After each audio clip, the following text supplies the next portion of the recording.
We are never so defenseless against suffering as when we love, never so helplessly unhappy as when we have lost our loved object or its love. Sigmund Freud, brother, listen carefully.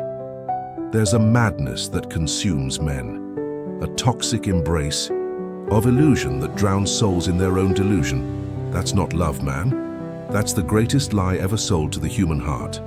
Today, we're going to tear apart the most dangerous myth that modern society has force-fed into your consciousness.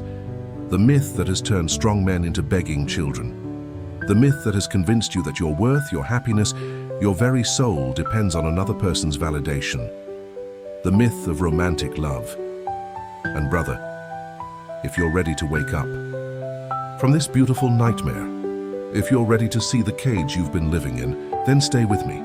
Because what I'm about to show you will shatter everything you thought you knew about love, relationships, and what it means to be a complete man.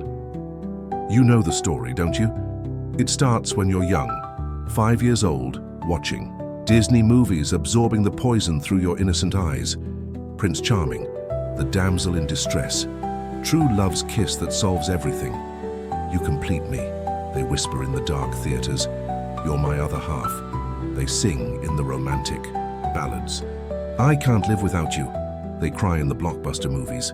And you innocent fool, you believed it all. Society sold you a dream, brother, a beautiful, intoxicating dream. They told you that somewhere out there, there's a perfect woman who will make you whole. A soulmate who will understand your deepest thoughts without you speaking them. A goddess who will love you unconditionally, heal your wounds, and transform your ordinary life into an epic love story. They taught you that romance is the highest form of human experience. That finding the one is your ultimate purpose. That a man without love is incomplete, broken, somehow less than. Listen to Plato's voice echoing through the centuries. According to Greek mythology, humans were originally created with 4 arms, 4 legs and a head with 2 faces. Fearing their power, Zeus split them into 2 separate parts, condemning them to spend their lives in search of their other halves. Beautiful, isn't it? Poetic, seductive, and completely destructive. You bought into the myth of the missing piece.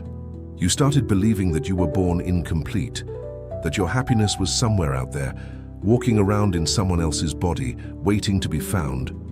You learned to worship at the altar of romantic love.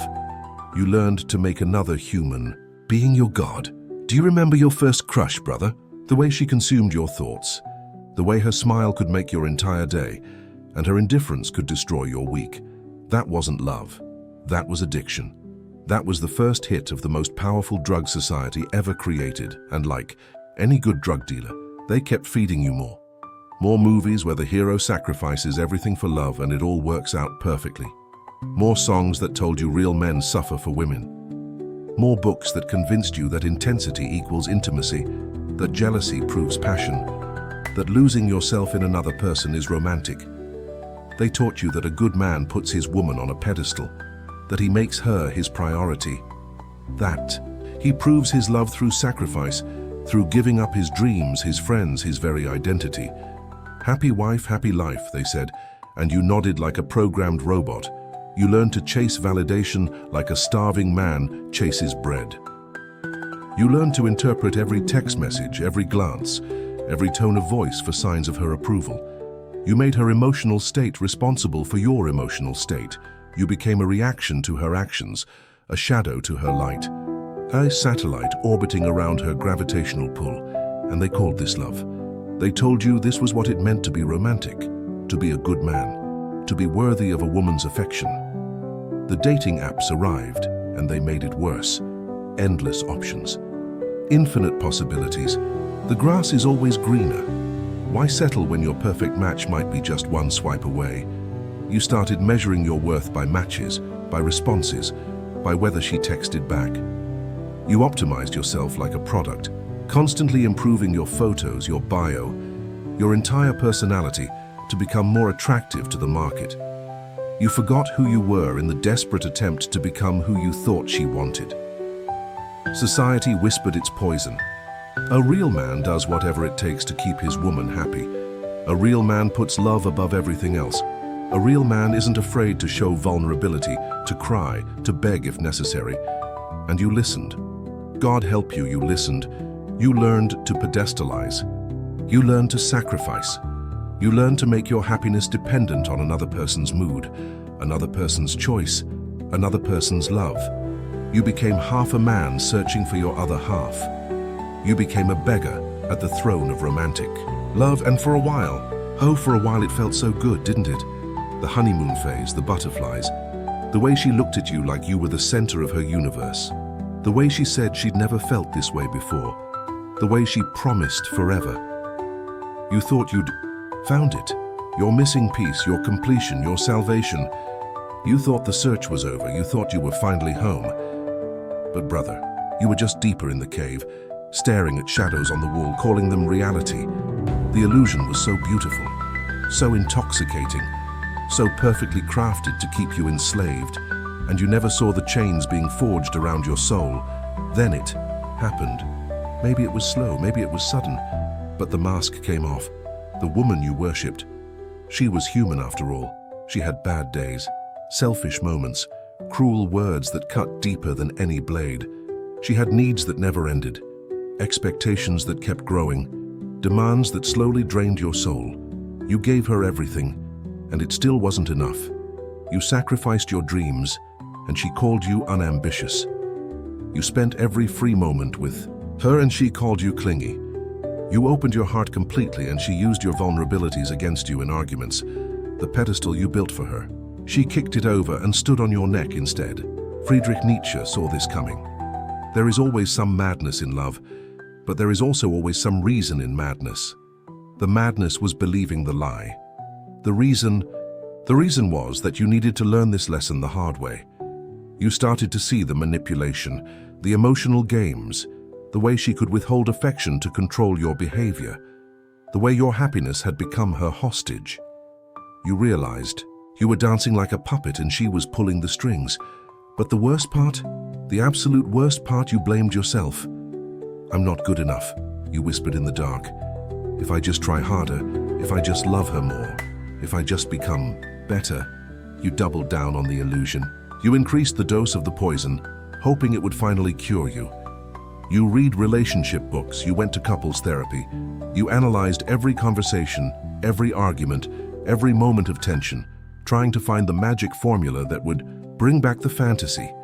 You became a scholar of her moods, an expert in her triggers, a master of walking on eggshells. You lost yourself completely. Your friends, gone. They were toxic or didn't understand your relationship. Your hobbies, abandoned. Real love requires sacrifice. Your dreams, postponed indefinitely. We need to focus on us right now. Your backbone, dissolved in the acid of endless compromise. You became a shell of who you used to be and you called it growth. You became a slave to her emotions and you called it love. You became half a person and you called it completion. Arthur Schopenhauer warned us, a man can be himself only so long as he is alone, and if he does not love solitude, he will not love freedom, for it is only when he is alone that he is really free. But you forgot how to be alone. You forgot how to be free. You forgot how to be yourself. The relationship became your prison and you became grateful for the chains. Then came the final blow. Maybe she cheated. Maybe she left. Maybe she just slowly withdrew her love day by day until you were begging for scraps of the affection that used to flow freely. Maybe she found someone else, someone better, someone who hadn't sacrificed his soul at the altar of romantic love, someone who still had the strength you'd given away. The pain, brother. Do you remember the pain? It wasn't just heartbreak, it was identity collapse, it was existential crisis. It was the realization that you'd built your entire life on quicksand. You'd made another person your god, and gods are fickle.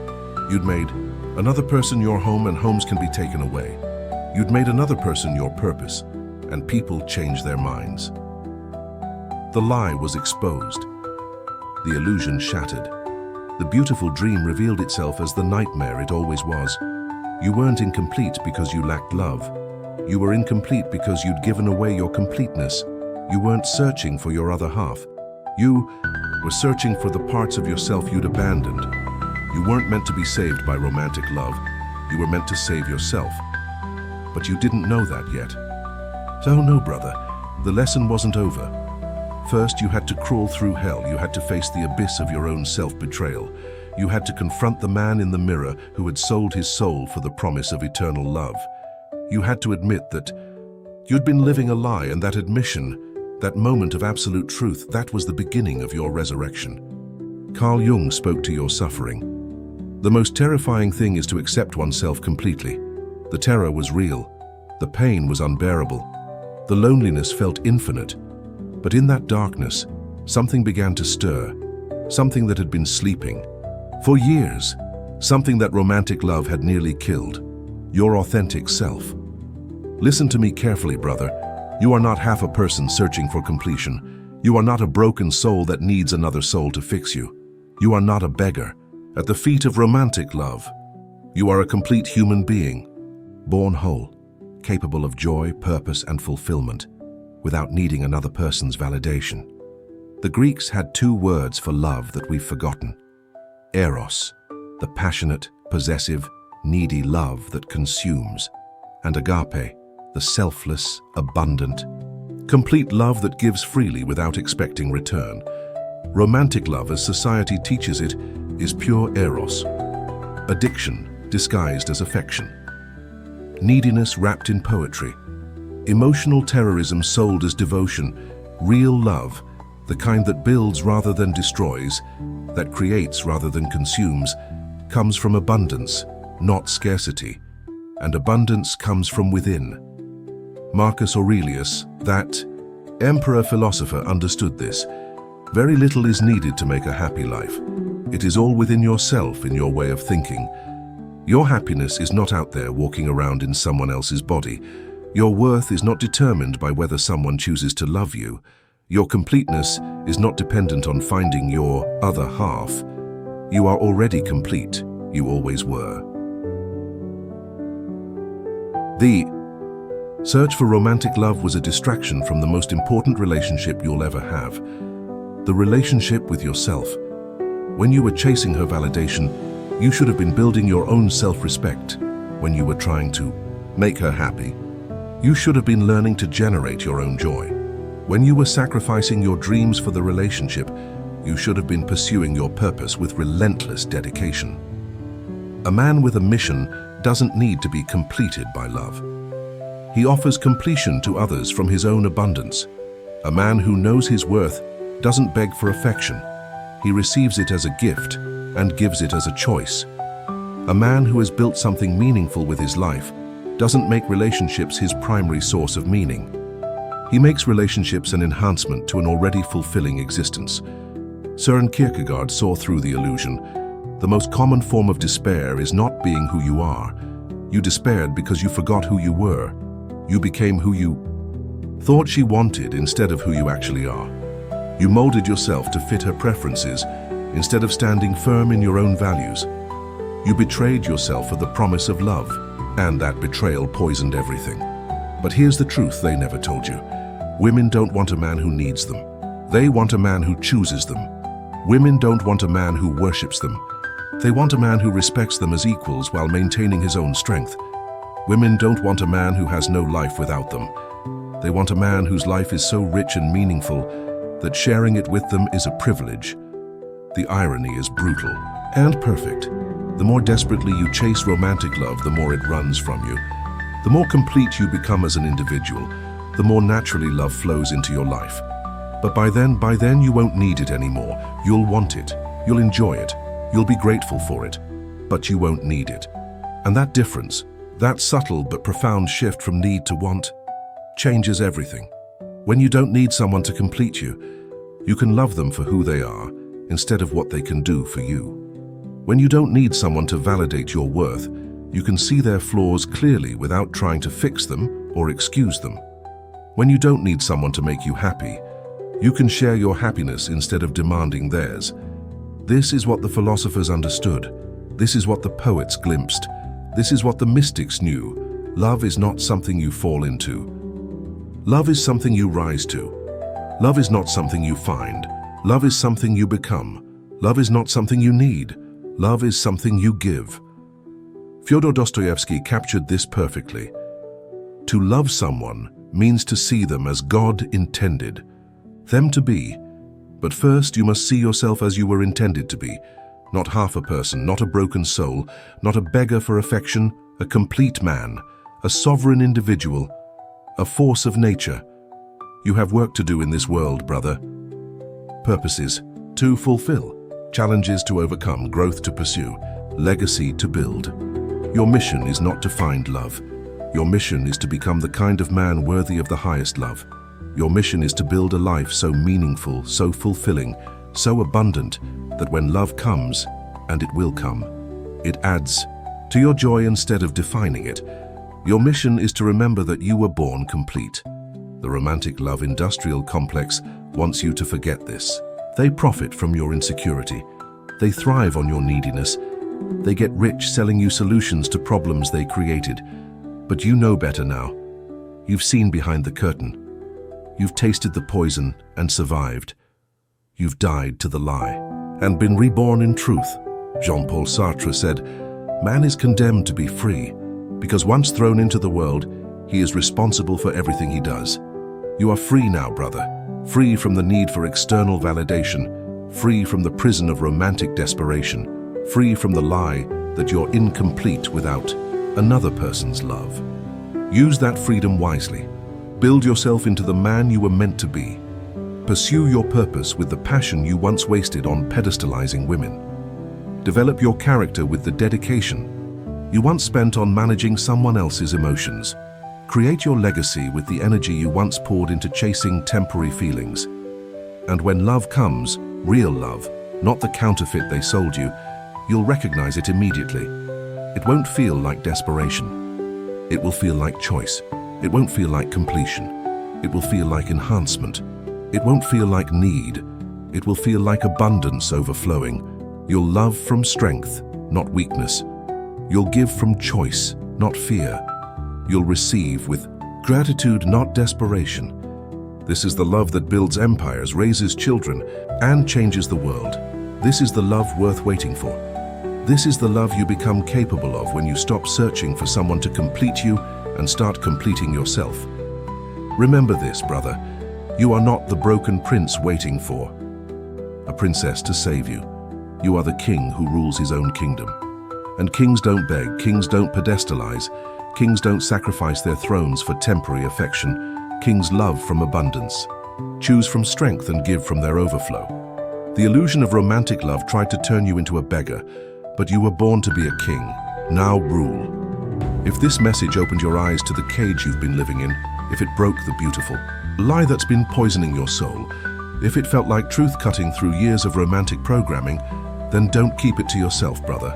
Like it. Share it. Subscribe. Not for me, for the man still drowning in desperate love, for the brother who forgot his worth in someone else's validation, for the king who thinks he's a beggar. Let him find this and rise. Because a world full of sovereign men who love from abundance instead of need, that's a world worth building, and it starts with you remembering who you really are. Now go, build your kingdom. The crown was always yours.